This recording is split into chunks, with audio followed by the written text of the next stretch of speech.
Alright peeps, this is my Alverez.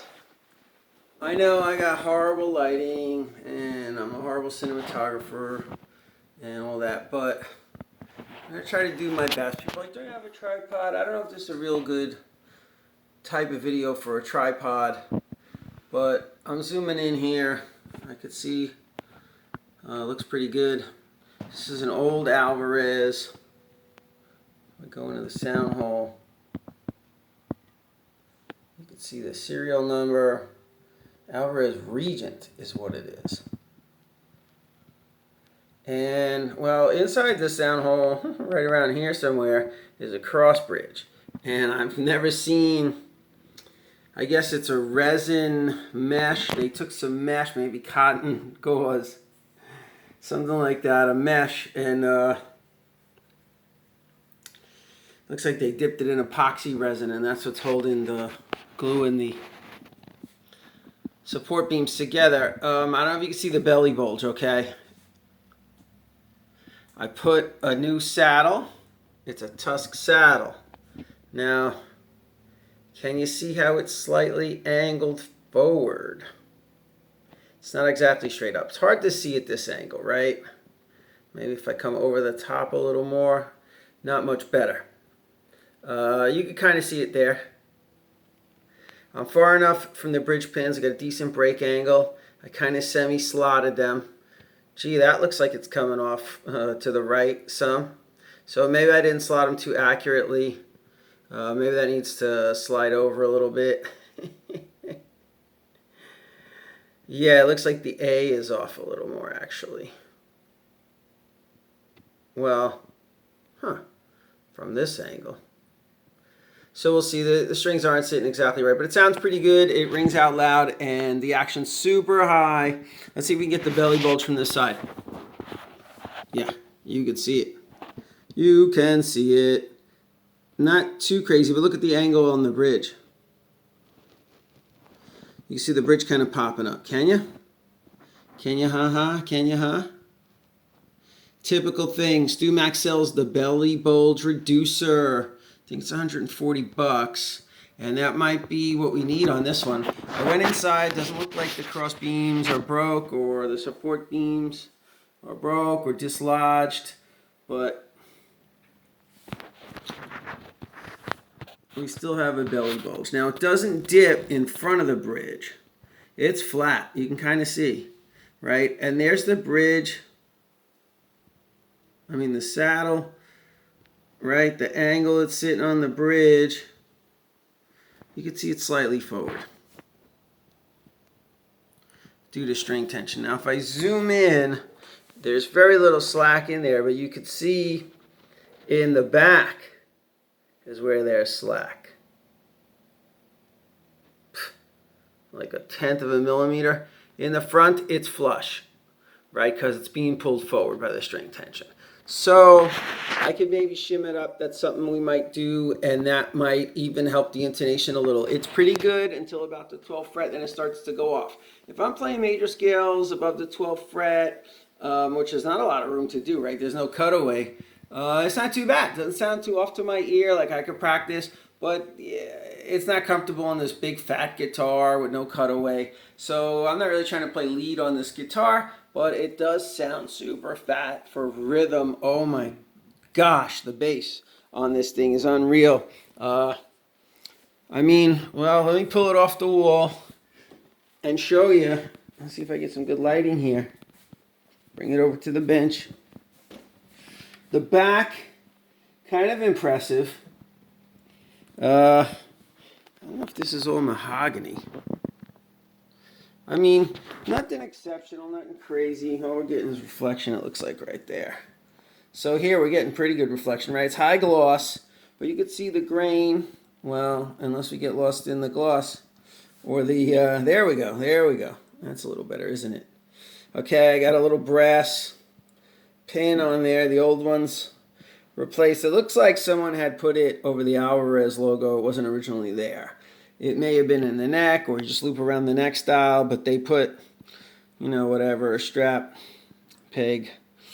Right, the neck used to be totally poly finish. I sanded it down.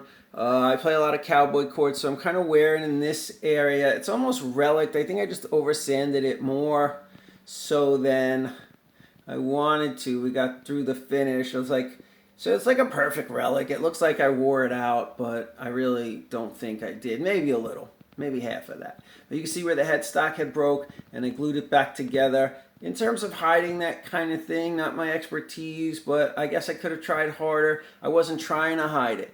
Right back here, it was almost naturally hidden on its own. Once it got glued back together,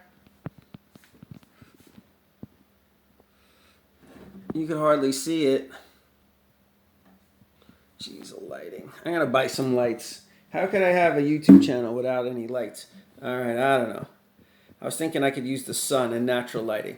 Right? So, not too bad on the back of the headstock. Okay?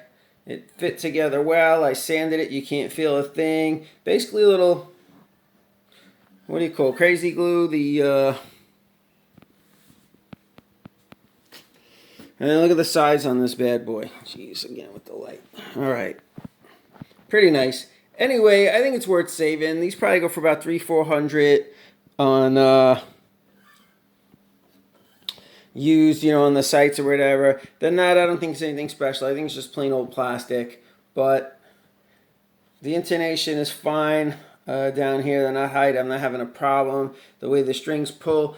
Some of the tuners are a little tighter than others, and I've opened them up, right? One was loose, and so I clamped it down with a plier and bent the metal to make it tighter, and I did. And now it's the super tightest one. Oh, I got an itch. Sorry about the bad camera work. Got to scratch the back of my head. Okay.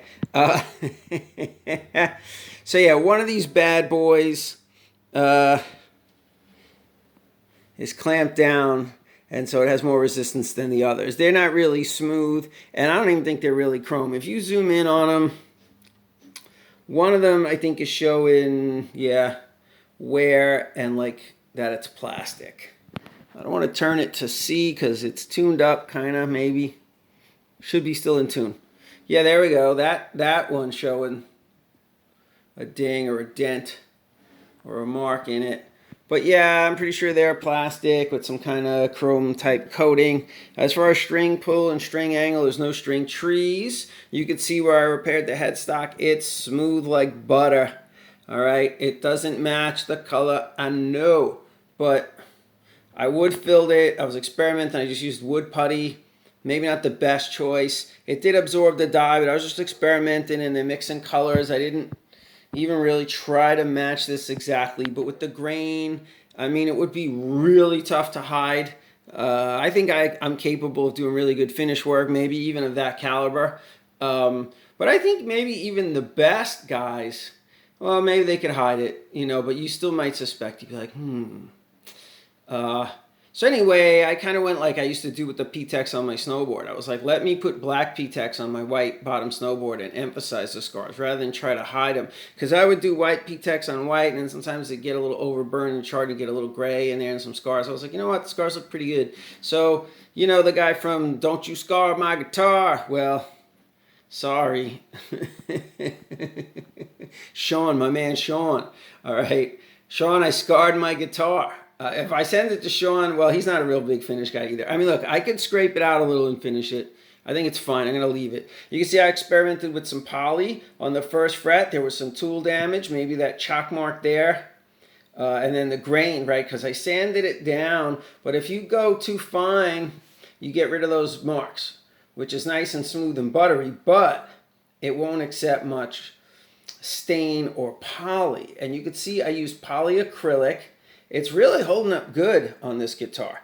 The rosewood was dry, it absorbed in, and the polyacrylic is a water-based polyurethane. So it's not super durable, right? You don't want to try to build up layers and layers and have a thick coat. But for like a satin type finish, man, it really looked like it did the job. It may not wear too well. You could see already, I don't know if that's goo on top of it, right? Or if I'm already starting to wear it out. Yeah, I'm a cowboy chord first and second fret kind of guy.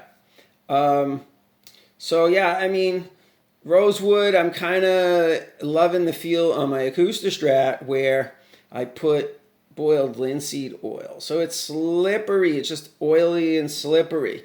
I guess if it gets real hot, it'll absorb in, and then you got to keep reapplying. Or at least you reapply for the first year a bunch of times, and then it'll be solid.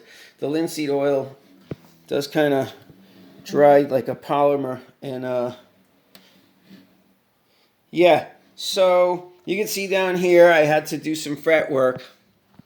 It was not level, it was buzzing. And so I scratched the poly. There's tool marks on there. It's hard to see. We get the right angle, you'll see it. But no big deal. I can polish up the fretboard pretty easy. There we go. Look at that. So it was buzzing pretty hard. I leveled these frets. They're not crowned. They're just fat. So I don't really play up there. Shouldn't be too bad.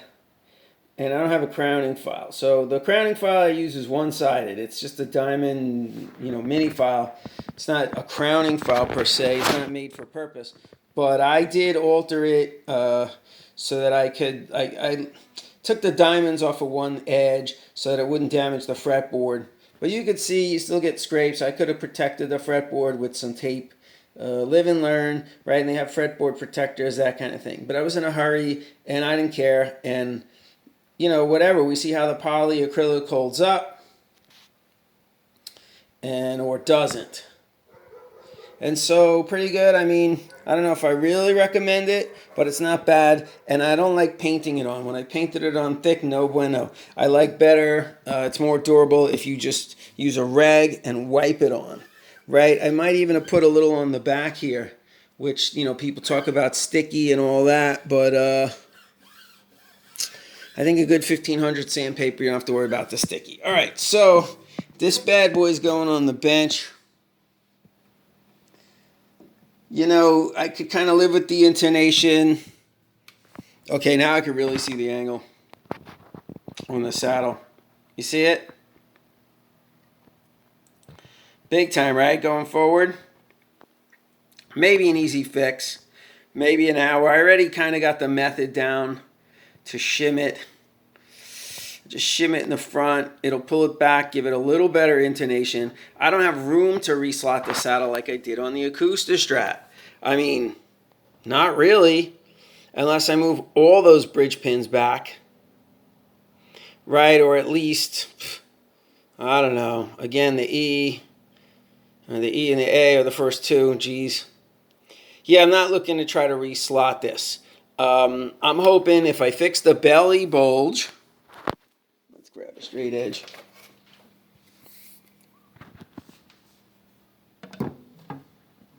Yeah, now you see the air big time.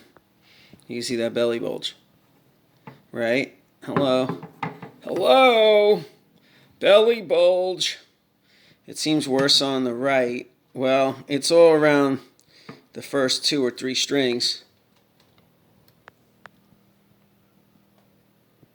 But yeah, this sucker's rocking up there. Now as it comes back toward the edge here, not so bad, it kind of flattens out. So you can see it's a local bulge, and that's why I'm thinking the Stu-Mac. I mean, Stu-Mac, these guys know what they're talking about.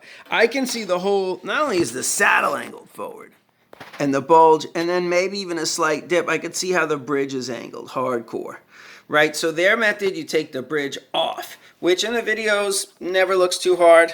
I don't want to really take the bridge off.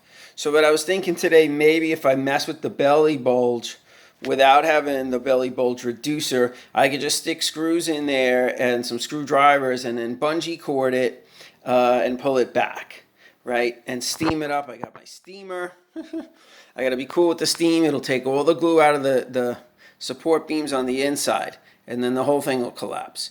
So, maybe steam it a little from the inside, maybe steam it a little from the outside. Stu-Mac, they heat up aluminum plates with boiling water to 150 degrees. So I do have some aluminum straight edge, and I bought a big piece, a thicker piece of aluminum that maybe I can use, and some wood and some clamps. And then basically, maybe, I don't know if I have long enough clamps to reach the middle here, but on my acoustic Strat, I just put the clamp without anything. And well, at first I had wood, and it made an indentation where the wood was. And So you got to be careful not to press it in too good. It worked really, better than I thought. So I'm thinking if I cut like a 4-inch piece of aluminum, should be good. I'll put that maybe underneath, and then I'll put a big aluminum rod because I'm probably going to have to clamp it off from the sides.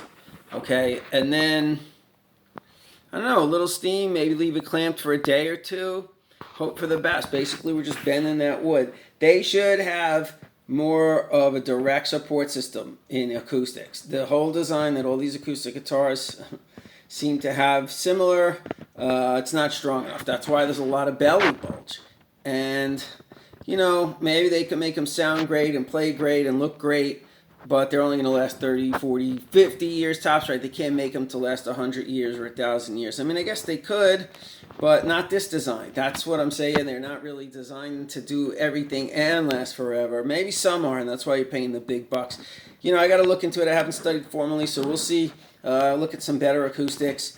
I mean, I feel tempted to just go buy a new acoustic, and I won't have any problems. I could get to learning my dominant sevenths and, all my modalities and what have you, right? Work on playing better. I'd rather do that.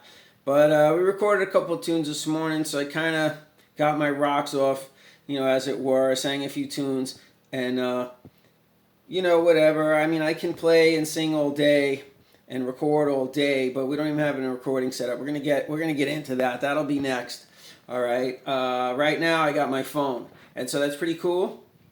I just do one takes raw, right? You see it. I just improvise, try to improvise, change the vocal. I never know 1 second before.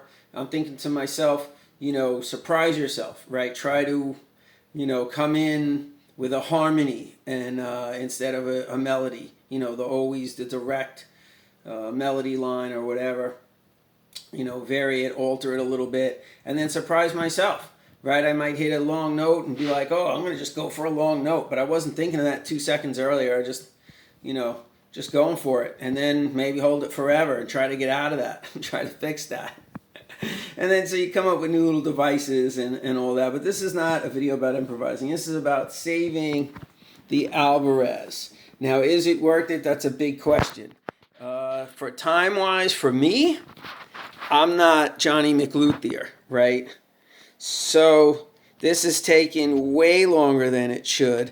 The action here, if I measure it, it's high. You can see it's high. There's the 12th. So without pushing down, where are the 2 dots? Can you see the dots? There they go. 2 dots. You see it, all right? It's weird. There we go. You can kind of see the action. Let's see, we got at the 12th, it's hard to read. That's at least 4. Can you read it? No, you can't read it. I'm going to put the camera down for a sec and read it as the aluminum goes crashing. Yeah, so tripod, schmipod. I could go in selfie mode here. Let me turn around. I don't know if I could switch modes in between. So I'm kind of blindly pointing the camera in this direction. I don't know if it's picking up anything. But, yeah, I can definitely see now the ruler and the action height. And we're talking about, 8/64 or more. And more than 4 millimeters. 4.5 almost. Solid 4. If I push down on the first fret, it's a solid 4. It's a 4. So that's kind of high for an acoustic. I was planning to shave this saddle, right? I just threw it in for a quick fit, and then I tested it. It sounds good, right? I see the angle problem on it, but it's not rattling or anything. And so my plan was to shave it down, which you got to be careful, right? I'd love to drop this at least 1.5 millimeters, which means I got to take about 3 millimeters off this saddle, which, when you start getting close down there, it could start to buzz, and then, putting the material back or shimming the saddle is not always recommended. So you gotta be careful not to overshave. I got my little drill clamped down. I got a $4 or whatever, $8 sanding disc, and some nice 80 grit sandpaper works really good. Before that, I had my, well, here's some sandpaper, right? You can see I got the coarse sanding block and the file, right? So this is like my little sanding station. I even still have some tusk dust on there, some fake synthetic ivory, because we had the non-name brand. There's my set of diamond files, right? Standard Harbor Freight, 10 files. That's what I'm using for nut slot files. And after seeing Sean Escar, my guitar, use his diamond, I don't know if they were diamond, but they're nut files. And so, man, he made quick work of it. He carved out the nut slots to the perfect height in, I don't know, all 6 of them in like 30 seconds. So, I'm sweating him. Alverez nut, looking good, action good, right? So when I'm playing all these low cowboy chords in the first 5 frets, the action's not troubling me. So I feel like I don't even really need to work on this guitar. I really kind of was going to just drive to Guitar Center and buy a couple new guitars today. Right? Did you catch the smile right there? So, that's kind of really what I want to do. I mean, I like working on the guitars. I like fixing on things. But, until you have a great shop set up and some experience, it can be real laborsome. Man, at this angle, I'm seeing that bridge angle hard to the core. Let's see, I'm sitting back over here just looking at it. It's hard to catch on camera. But that's the angle roughly I'm seeing. Yeah, that sucker is popping forward. Look at that. So it's probably going to get worse, and the intonation will get worse to a point where it won't be playable anymore. So it's kind of like sooner or later I'm going to have to fix it. All right, 21 minutes in. I've been doing a lot of lip flapping, as Sean would say. And so we got a good idea where it's at. Okay, now I'm just going to stop here, and then I'll follow up with some more videos. Feel free to comment down below if you have an Alverez or had an Alverez or have any experience fixing acoustic guitars and belly bulge and that kind of thing. I'll probably maybe show a little footage. It can get crazy frustrating while I'm bungee cording and trying to steam it up and fix it. The adrenaline starts flowing. I'll skip meals. So, it gets hard to film and fix the guitar at the same time, at least for me. So we'll see what footage I can get and what kind of a video, right? I don't even edit my videos. So, maybe that'll be the next step for me. But yeah, I got to try to, at least semi-plan it or get it in one fluid take, right? I don't even plan. I just improvise. Like this video, I'm just kind of going for it. And but I think you got the basic gist of the idea. It's a great Alverez. I bought it back in like the 90s, the late 90s, I'm going to say. Probably 95 to 2000. Maybe even 93. So it's got to be like an 89. Who knows? I don't even know what year it is. If I look in the sound hole, it might actually say, it says model number,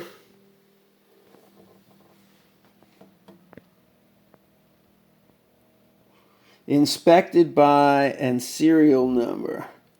So no, it doesn't really have a date, but you could probably tell from the serial number, 920900332. If y'all want to look it up and let me know about my guitar, I'd love you for it. Put it in the comments, man. I'll be sweating that. Thanks in advance. All right, again, if I'm making you dizzy, sorry. That's my backyard. That's kind of like what I'm looking at as I'm sanding these guitars. There's a school over there and a little baseball field. So we got a pretty good view. And I don't know if I skipped anything. I did replace the bridge pins, right? I semi-slotted the little cavities, as you can see. Makes it a lot easier for those strings to get seated when you put them in and for the pins to go down and be smooth. They're all pretty good. You see I got a lot of tool marks. I've been screwing around down there, and then when the bridge pins don't come out, you're using screwdrivers and stuff.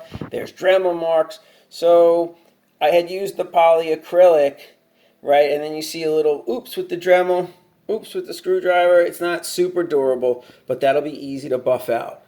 okay? And then you can see in the areas, it's not too bad. It's a little shiny, right? Polyacrylic. So I think it's good for areas where maybe you're not going to wear too much. I could maybe even, you know, on this top, there's a couple of dings in there.